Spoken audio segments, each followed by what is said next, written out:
That's big of you. Yeah, Glenville. They give the tax dollars, and then they also get money back because they're saving money. Now, this is a way they're going to split the returns. So, in other words, you know, the city and the private investors, they're also getting some of the tax credits as well. But if I can explain this like you're struggling with bills. Someone shows up and says, you know what? I'm going to reduce your energy costs by 20%. Really? I'm broke. That's great. What do I have to do? Well, you don't have to do anything except agree. You agree to pay me all the money I'm going to save you. That's great. Now, wait a minute. How much money you're going to save me? Oh, tons. And you just pay a fraction of that. So you're making money because you're going to be saving energy. Yeah. Wow. And do I have to go out and buy the solar panels? No. Really? No, you don't have to do that. Well, I'm going to have to install them. No, we'll do it. You don't. You just sit here on your couch and rake in the money. That's when my grandfather would have said, you can't BS a BSer. This is not possible. What you don't know is that the same group that grabbed your tax money, got the solar panels, now coming to you saying, check it out. But will there be any savings in the first place? Let me play the president. Will there going to be any savings? Under my plan of a cap and trade system, electricity rates would necessarily skyrocket. Okay, so on one hand, they're forcing all the energy prices on up. On the other hand, they're giving cities and universities free green stuff. And if you're lucky enough to be a private individual and you're not too big to fail, your tax dollars not only paid for the cities and the university solar panels, but then you and your home will get the opportunity to buy the solar panels. Yeah, you don't get them for free. No, just the cities and the universities. They get all the labor unions and stuff, but you can buy yours. We'll still hire the labor unions to put them in. It's great. Now, there's about $6 billion pumped into this Ponzi scheme through the Homestar bill. It's already went through the Senate, I believe. The Homestar bill. This bill is set up to give you rebates for green improvements. Well, all I got to do is weather strip. Yeah. Well, you get some money back if you weather strip, but if you want the really big savings, you have to hire a third party, an approved contractor. Oh, man.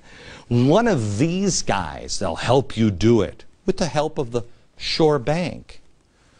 Isn't that great?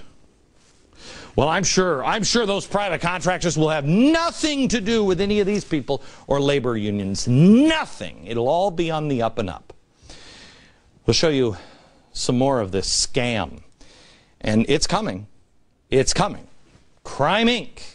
when we come back.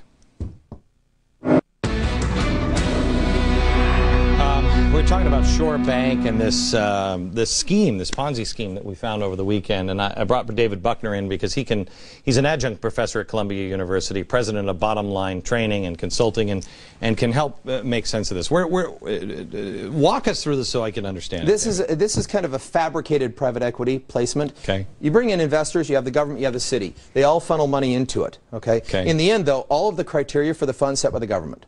All of the results, the money that comes back, you may get some money back here, but the money that goes into the city, it is used for workforce development, and the criteria set again by the government. So hang on, Energy Efficiency Fund, this box here. Big box, it's pool of money. This is, and that's Shore Bank. That's managed by Shore Bank. That's managed by Shore Bank. Okay, that's the bank that everybody is just saved. It's a bucket. Okay, so now all the criteria for that is set by the government. Okay, that's actually just tax cuts or tax credits. Tax credits, stimulus. Stimulus money. Once that money goes away, is this sustainable? No, you can't sustain it because the money's not coming in. Okay. They're hoping, the dialogue is they're hoping that private investors will flood this because they can find it viable. No. But if it's not viable before, it's probably not viable after. Right. Okay. So the money goes to the city, but the return goes to the city, but that goes up to the contractors. You actually have return here little bits of return here goes up to the contractors in the form of workforce development. Tell me about that. Well, the criteria is that they're going to be taking people who are, there's a criteria of homeless, those that are less advantaged, even those that have been incarcerated, where discrimination for employment may have been in the past. Historically disadvantaged or underrepresented people, homeless, lacking a GED, and having a criminal record. Yeah, this is exactly what Van Jones said he was going to do. That's what they'll fund to assure that they get jobs. And those go, that's a union. That will go into the contractors underneath the umbrella of union support. Because the union's going to bring them in and educate them. I'm not sure how they will. This is Venezuela. I mean, this is what Venezuela does. What Venezuela does, he's more direct, is he pays off the poor, and the poor is his little army. That's his army that keeps Venezuela. This is not a true business model. Right. This is a fascinating model which is akin to some of the movements of Enron when they started moving things. This here is not sustainable on its own. It is being created under the guise of private equity, under the purpose of energy efficiency. Great words to use, but in the end, not a viable model. Tell me about the host college. These, up here, as they receive this, the energy is owned and delivered to the college, to an entity, okay, but they own it. So if they can't pay, and by the way, most of them don't have to qualify. The purpose of it is to assure that you don't discriminate based upon ability to pay. That's kind of like the asset-backed security. This is like you don't need a proof of to be able to buy a home. Right. This is what we experienced with subprime. So these could be subprime borrowers. In other words, subprime buyers of energy. So if they're subprime buyers, so not only will they control the money, they'll control the unions. But this box in the center, this Shore Bank, also controls energy. They can shut you off. They can shut you off if it's not financially viable. They're going to determine how much you get. And they're going to determine how much needs to be shut off. Even if they don't control the bigger picture, they can't. It's not a viable model. It doesn't work. I don't see a problem with any of this. And I wonder why Shore Bank was... It looks like an awful lot of money going to be funneled through. It will show like it works for a season. Yeah. Back in just a second. Thanks, David. Good to see you. Good to see you.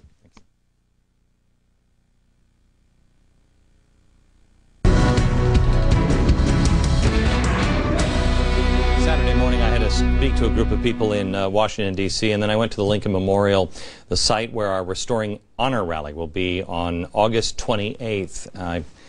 I was really moved by the location and the project ahead of us, and I recorded a little something I want to play for you. Where are these people like Jefferson and Adams and Washington and even Lincoln? Where are they? I am convinced that we haven't met them yet, but they're here. George Washington may appear in our own families. That's what the 828 idea is really all about, is to restore honor. We have to teach it. You can't just restore it overnight. You have to teach it. You have to learn it all over again. You have to have some examples. You have to be able to see somebody that is honorable. You have to be able to have a shining city on the hill that we're aiming for. And we hopefully will provide that. I want you to bring your kids. I want you to bring your kids. I want you to bring your family. I want you to bring your friends. I want you to bring your church. I want you to bring your neighbors. I want you to bring your coworkers. And you stand here. And you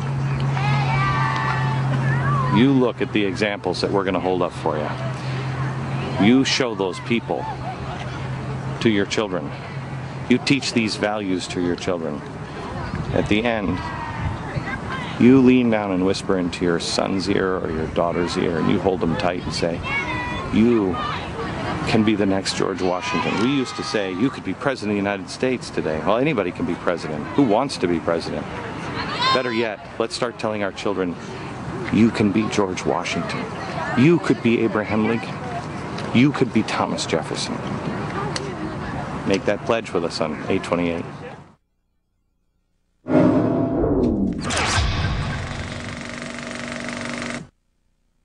Exposing the new international order and America's road to globalization. Tomorrow at 5 p.m. I have to tell you, this one is, this is like conspiracy theory central, a new world order, but they're saying it. We'll show you how they're building it tomorrow night from New York. Good night, America.